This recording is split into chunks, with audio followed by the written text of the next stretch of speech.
पश्चिम बंगाल की राजनीति से इस वक्त एक बड़ी खबर सामने आई है।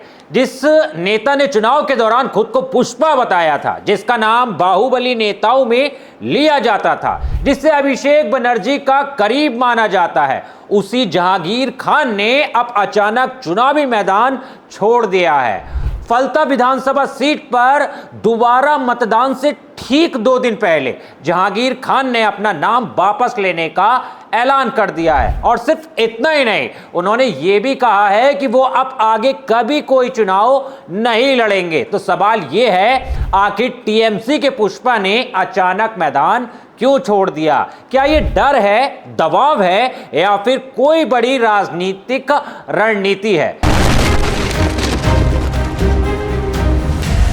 नमस्कार, बोले भारत देख रहे हैं आप और मैं हूं आपके साथ ऋषभ चौहान।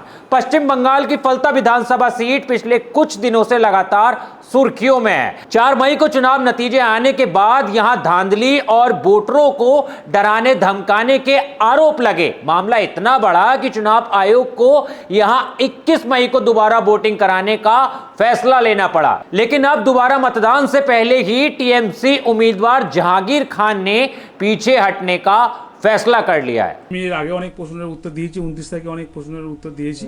আমি আজকের যেটা আমার বলার ছিল যে আমি ফলতার মানুষের স্বার্থে, উন্নয়নের স্বার্থে, শান্তির স্বার্থে, সুস্থতার স্বার্থে, সোনার ফলতা গড়ার স্বার্থে আমি 21 মে ইলেকশন থেকে নিজেকে কন্টেস্ট से सॉरी। जहांगीर खान ने कहा है कि फलता के विकास के लिए राज्य सरकार की तरफ से विशेष योजनाएं लाई जा रही हैं और लोगों के हित में उन्होंने चुनाव नहीं लड़ने का फैसला लिया है। हालांकि उन्होंने ये भी कहा है कि मतदान में किसी तरह की गड़बड़ी में उनका हाथ नहीं था, लेकिन राजनीतिक गलियारों में इस फैसले को लेकर कई सवाल उठ रहे हैं, क्योंकि यही वो जहांगीर खान है जो बंगाल चुनाव के दौरान आईपीएस अधिकारी अजय पाल शर्मा से भिड़ गए थे। यूपी में सिंघम नाम से मशहूर आईपीएस अजय पाल शर्मा जब कार्रवाई करने पहुंचे थे, तब जहांगीर खान ने खुलेआम खुद को पुष्पा बताते हुए चुनौती दी थी। उस बयान के बाद जहांगीर खान राष्ट्रीय स्तर पर चर्चा में आ गए थे, लेकिन अब वही पुष्पा चुनावी मैदान छोड़ चुका है।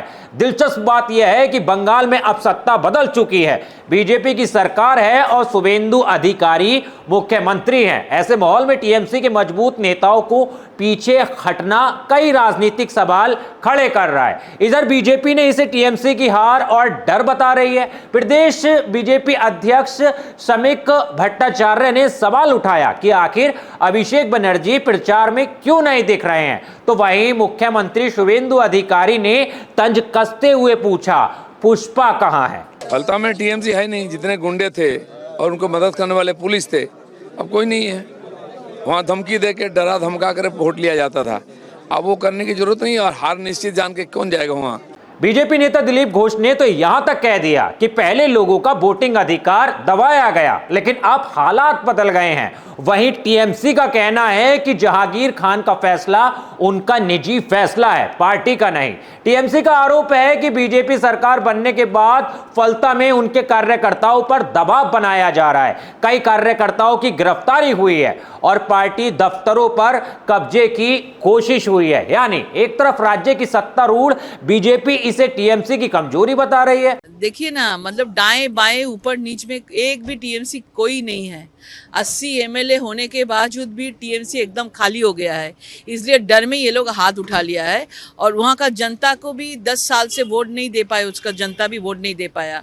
पूरा वोटर आईडी कार्ड लेके छप्पा मारते थे। अभी वोटर लोग भी, जनता भी जग गया है। अभी इन लोगों का कोई जगह नहीं है पश्चिम बंगाल में। तो दूसरी तरफ टीएमसी इसे दबाव की राजनीति कह रही है। दिलचस्प बात यह भी है कि कुछ दिन पहले ही कलकत्ता हाईकोर्ट ने जहांगीर खान को अंतरिम सुरक्षा दी थी। कोर्ट ने कहा था कि दोबारा मतदान पूरा होने तक उन्हें गिरफ्तार नहीं किया जाएगा। लेकिन सवाल अब भी वही है, क्या पुष्पा सच में झुक गया, या फिर बंगाल की राजनीति में कोई नया खेल शुरू होने वाला है? 21 मई की वोटिंग अब सिर्फ एक उपचुनाव नहीं, बल्कि बंगाल की सियासत की बड़ी लड़ाई बन चुकी है। आप क्या सोचते हैं? क्या जहांगीर खान ने दबाव में मैदान छोड़ा, या ये टीएमसी की रणनीति है? कमेंट करके जरूर बताइएगा। अगर वीडियो पसंद आया हो तो वीडियो को लाइक और शेयर करना मत भूलिएगा, और ऐसे ही राजनीतिक विश्लेषण के लिए बोले भारत को सब्सक्राइब कर लीजिएगा। मिलता हूं आपसे किसी और वीडियो में, तब तक के लिए धन्यवाद।